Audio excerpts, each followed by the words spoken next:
Hi friends, எல்லாரும் நல்லா இருக்கீங்களா? எல்லாரும் நல்லா இருக்கீங்கன்னு நினைக்கிறேன். நானும் ஹாப்பியாக இருக்கேன், நானும் நல்லா இருக்கேன். நீங்களும் ஹாப்பியாக இருங்க. இன்றைக்கி மதியம் நம்ம லஞ்சுக்கு என்ன குழம்பு செய்யலாம்னு பார்க்கலாம் வாங்க. அதுக்கு என்ன பொருட்கள் வேணும், என்னென்ன தேவை பார்க்கலாம் வாங்க. நம்ம வீட்டில் நம்ம மேலே கார்டனில் சுண்டக்காய் வச்சுருக்கோம். மேலே கார்டனில் தான் பொறிச்சிட்டு வந்திருக்கோம். சுண்டக்காய் ஒரு 100 கிராம் அளவு சுண்டக்காய். இதை வந்து நம்ம நச்சு விதையை எடுத்துடணும். நல்லா வாஷ் பண்ணிக்கணும். ஒரு 4-5 தடவை வாஷ் பண்ணிக்கணும் விதையை எடுக்கிறதுக்கு. நல்ல ஒரு அம்மிக்கல்லில் வச்சு நச்சுக்கணும். நச்சுட்டு விதையை எடுத்துகிட்டு தான் நம்ம சமைக்கணும். அப்புறம் இதுக்கு தேவையான 100 கிராம் சுண்டக்காய் கார்டன்லேருந்து எடுத்தது. அப்புறம் தேங்காய் ஒரு 4-5 ஸ்பூனு தேங்காய் மட்டும் அரைச்சிருக்கு. பூண்டும் போட்டு சேர்த்து அரைச்சிக்கலாம். நான் தேங்காய் மட்டும் அரைச்சிருக்கேன். அதோட தக்காளி ஒரு 2 தக்காளி, மீடியம் சைஸ் தக்காளி, ஒரு 100 கிராம் சின்ன வெங்காயம். நான் சின்ன வெங்காயம் தான் ரொம்ப யூஸ் பண்ணுவேன். வீட்டில் சின்ன வெங்காயம் இருந்துச்சுன்னா அதுதான் நிறைய யூஸ் பண்ணுவேன். அப்புறம் நம்ம வீட்டு மீன் மசாலா ஒரு 2 ஸ்பூனு, மிளகாத்தூள் 1/2 ஸ்பூனு, மஞ்சத்தூள் 1/4 ஸ்பூனு, அப்புறம் தேவையான அளவு பச்சை மிளகாய், தேவையான கருவேப்பிலை, தேவையான அளவு கொத்தமல்லி, நம்ம மசாலாவும் வச்சுருக்கோம். இவ்வளோ தான் நம்மளுக்கு தேவையானது. இப்போ எப்படி செய்யலாம் வாங்க பார்க்கலாம். அடுப்பில் பேன் வச்சுக்கலாம். நம்ம ஸ்டவ் ஆன் பண்ணிக்கலாம். பேன் சூடானதும் நம்ம 2-3 ஸ்பூன் ஆயில் ஊற்றிக்கலாம். நல்லெண்ணெய் இருந்தால் நல்லா ஊற்றிக்குங்க. இப்போ நம்ம இதில் ஆயில் சூடானதும் கொஞ்சம் வெந்தயம் சேர்த்துக்கலாம். ஒரு 1/4 ஸ்பூன் வெந்தயம்,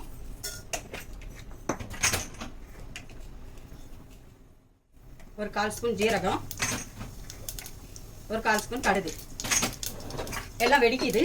நம்ம கடுகு, வெந்தயம், ஜீரகம் எல்லாம் வெடிக்கும் போது நம்ம வெங்காயம் சேர்த்துக்கலாம். இப்போ கருவேப்பிலை, பச்சை மிளகாய் சேர்த்துக்கலாம். நல்லா வதங்கணும்.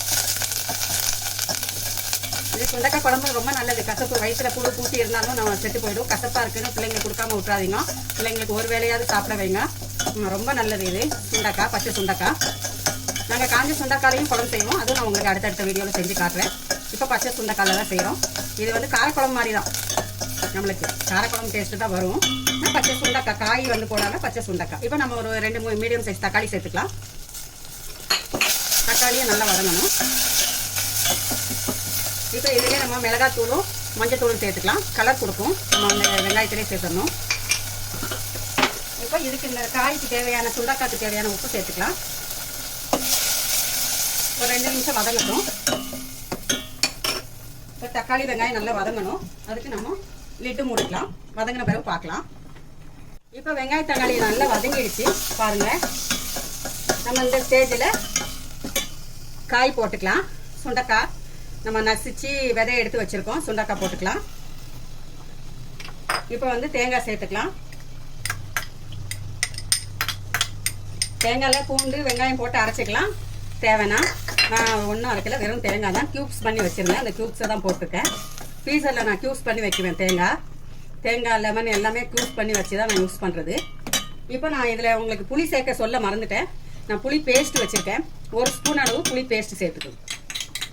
நீங்கள் புளிஞ்சு போடணுன்னா ஒரு எலுமிச்சை சைஸு புளி சேர்த்துக்கலாம். நான் 1 ஸ்பூன் சேர்த்துருக்கேன் புளி பேஸ்ட்டு. இப்போ வந்து நம்ம வீட்டு மீன் மசாலா போட்டுக்கலாம் 2 ஸ்பூனு. இவ்வளோ தான் இதுக்கு தேவையான பொருட்கள். இப்போ வந்து நம்ம இதுக்கு வேகிறதுக்காக தண்ணி கொடுக்கலாம்.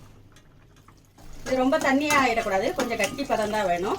நம்ம அந்த காய் வேகிறதுக்கு தான் தண்ணி ஊற்றுறோம். ஒரு 1/4 லிட்டர் தண்ணி ஊற்றிக்கணும். இப்போ நல்லா வெந்து வரட்டும். வெந்த பிறகு பார்க்கலாம். சுண்டக்காய் நல்லா வெந்துடுச்சு. நம்ம சர்விங் பவுலில் மாற்றிட்டோம். இப்போ சுண்டக்காய் வெந்திருக்கு பாருங்கள். நல்லா இருக்குது பாருங்கள். எப்படி இருக்குது பாருங்கள். சுண்டக்காய் நம்ம வேக வச்சு சர்விங் பவுலில் மாற்றிக்கிட்டோம். இப்போ நம்மளுக்கு சுண்டக்காய் ரெடி ஆகிடுச்சு. இதோடு நாங்கள் ரசம் சேர்த்து சாப்பிட்டுக்குவோம். ரசம் வச்சுக்குவோம். சைடிஷ் தான் சுண்டக்காய் குழம்பு. இதுக்கு வந்து ஆம்லேட்டும் போட்டு சாப்பிட்டுக்கலாம். ரொம்ப அருமையாக இருக்கும். நீங்களும் செஞ்சு பாருங்கள். செஞ்சு பார்த்துட்டு எப்படி இருக்குன்னு நீங்கள் கமெண்ட் பண்ணுங்கள், லைக் பண்ணுங்கள், ஷேர் பண்ணுங்கள், சப்ஸ்கிரைப் பண்ணுங்கள். எங்கள் சேனல் பெப்பர் சமையல் சேனலுக்கு சப்போர்ட் பண்ணுங்கள். நீங்களும் செஞ்சு பாருங்கள். அருமையாக இருக்கும். இன்ஷா அல்லாஹ் உங்களுக்காக நான் துவா செய்கிறேன். எங்களுக்காக நீங்கள் துவா செய்யுங்க. இன்ஷா அல்லாஹ் அடுத்த வீடியோவில் சந்திப்போம். அஸ்ஸலாமு அலைக்கும். சுண்டக்காய் குழம்பு ரெடி.